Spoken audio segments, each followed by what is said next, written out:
Здравствуйте! Сегодня расскажу, как я подключаю пылесос к машинкам Makita. Так как у Makita подключение для аспирации какое-то очень странное, оно еще и на вид конусное. Сейчас замерим. 21,5 в начале миллиметра, вот туда дальше 22,7. В общем, сделано под конус и вообще нестандартное по другим системам.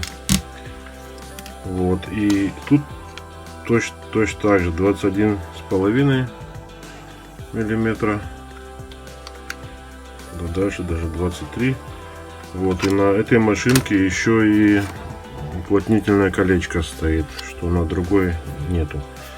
Вот, и значит, чтобы подключить пылесос, тут нужен переходник. Существуют какие-то переходники, которые продаются, я не знаю, в специализированных магазинах. Я смотрел, они стоят больших денег.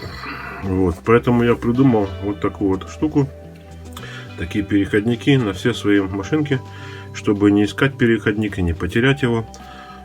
Вот, это сделано из обыкновенной трубы канализационной на 50. То есть у нее внутренний диаметр на 50 она. Вот. И значит, вставка из древесины. Можно любую древесину взять. В моем случае это ОСБ. Были обрезки. Не жалко было. Вот. И можно сделать, как говорится, из фанеры, да хоть из мореного дуба. В общем, внутренний диаметр я просверлил в этом круглячке на 22.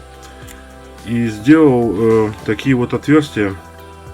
Еще дополнительные, они на 6 миллиметров, чтобы пылесос подтягивал еще со стороны воздух, так как отверстие вот это вот, оно слишком маленькое для пылесоса, и пылесос не получает достаточно охлаждения. Как пылесосы, они же охлаждаются через свой же патрубок, идет вот этот воздух, который через двигатель. Его должно быть достаточно, чтобы охладить его. А так как здесь патрубки совсем тоненькие, он быстро перегревается. В моем случае было много уже таких случаев, что у меня пылесос отключался. И теперь, после того, как вот эти отверстия здесь сделаны, пылесос работает отлично, не перегревается. Ну, нагревается, но не перегревается. Вот эти переходники я оставлю на машинке. Они очень плотно садятся, так как здесь конус. Вот, и также на вторую машинку, и на третью, и на все, которые у меня существуют, я сделал вот такие переходники. Ну и, соответственно, на шлангах, на всех, которых у меня есть на пылесоса, я сделал ответную часть, тоже 50-ю, с этой стороны на 40-ю. Это переходник 50 на 40. Вот, шланг очень хорошо, пылесосные шланги очень хорошо входят в 40-ю трубу.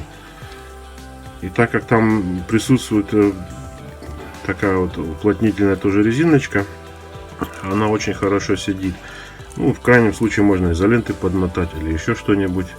Вот. Ну и в таких случаях я потом подключаю обыкновенно вот к машинке, и оно ничего не мешает, и даже не тяжело, и вообще, в общем, хорошо работает. И главное, чтобы был шланг достаточно длинным, и тогда он не будет мешаться. Вот. Вот такая вот система подключения пылесоса, очень простая. Ну, а естественно, деревяшку я закрепил саморезами, чтобы они не выпадали. То есть не они, а сама деревяшка, чтобы не выпадала. Вот. Ну, ничего такого сложного. Вот так все это выглядит. Благодарю за внимание. До свидания.